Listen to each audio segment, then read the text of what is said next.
আসসালামু আলাইকুম viewers, welcome to my channel Sabrina's diary. আজকে আমি আপনাদের সামনে নিয়ে এসেছি নতুন একটি রেসিপি, পিৎজা ডো। আমরা কিভাবে পিৎজার ডো রেডি করব চলুন আমরা রেসিপিটি দেখে নিই। তার আগে সবাই আমার চ্যানেলটি সাবস্ক্রাইব করে আমার পাশেই থাকবেন।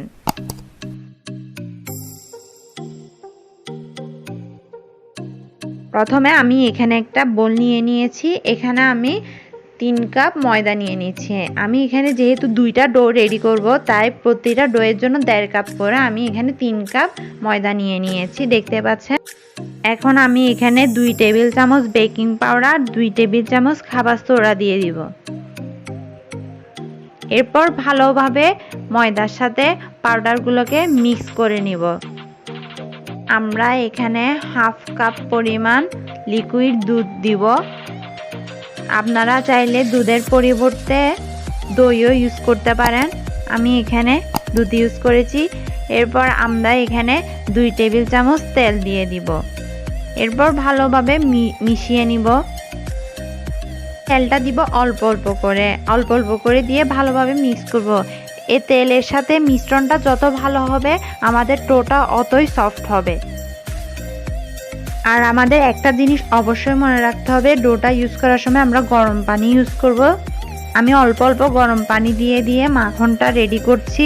আমরা সব একসাথে গরম পানি দিয়ে মাখনটা তৈরি করব না, তাতে করে মাখনটা শক্ত হতে পারে। তাই আমি অল্প পানি দিয়ে আমাদের ডোটা রেডি করছি। এতে করে ডোটা একটু সফটই হবে। আমাদের ডোটা রেডি করার সময় একটা জিনিস খেয়াল রাখতে হবে যে ডোটা যত সফটই হবে ততই আমাদের পিৎজাটা ভালোভাবে বেক হবে। তাই আমরা চেষ্টা করব আমাদের ডোটা যাতে একটু সফটই হয়। দেখতে পাচ্ছেন আমি অল্প পানি দিয়ে আমার ডোটা রেডি করে নিয়েছি। মানে 2টা ডো রেডি করে নিয়েছি। এখন আমি একটা বাটিতে আমার এই 2টা ডো দিয়ে প্রায় আধা ঘন্টার মতো রেখে দিব ঢাকনা দিয়ে।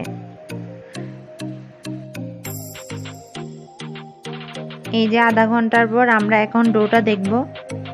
দেখতে পাচ্ছেন খুবই সফটি একটা ডো রেডি হয়েছে। এখন আমরা এটা পিৎজার জন্য রেডি করে নিব।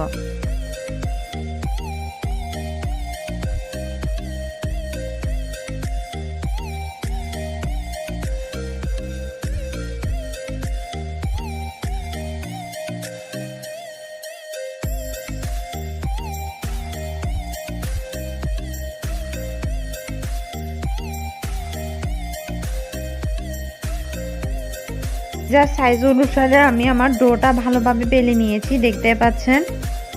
এখন আমি পিৎজা ট্রাইয়ের মধ্যে বসিয়ে আমার পিৎজা ডোটা রেডি করে নিব।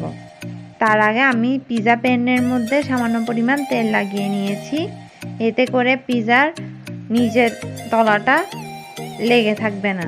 হাতের সাহায্যে এভাবে পিৎজা ডোটাকে পিৎজার জন্য রেডি করে নিচ্ছি প্যানের মধ্যে, দেখতে পাচ্ছেন। এভাবে আমরা পিৎজা ডো রেডি করব। আপনারা সবাই বাসায় ট্রাই করবেন। আমি আমার পরবর্তী কোনো ভিডিওতে পিৎজা রেসিপি দেখাবো। সেই পর্যন্ত আমার সাথে থাকবেন। আমার ভিডিওটা দেখার জন্য অসংখ্য ধন্যবাদ।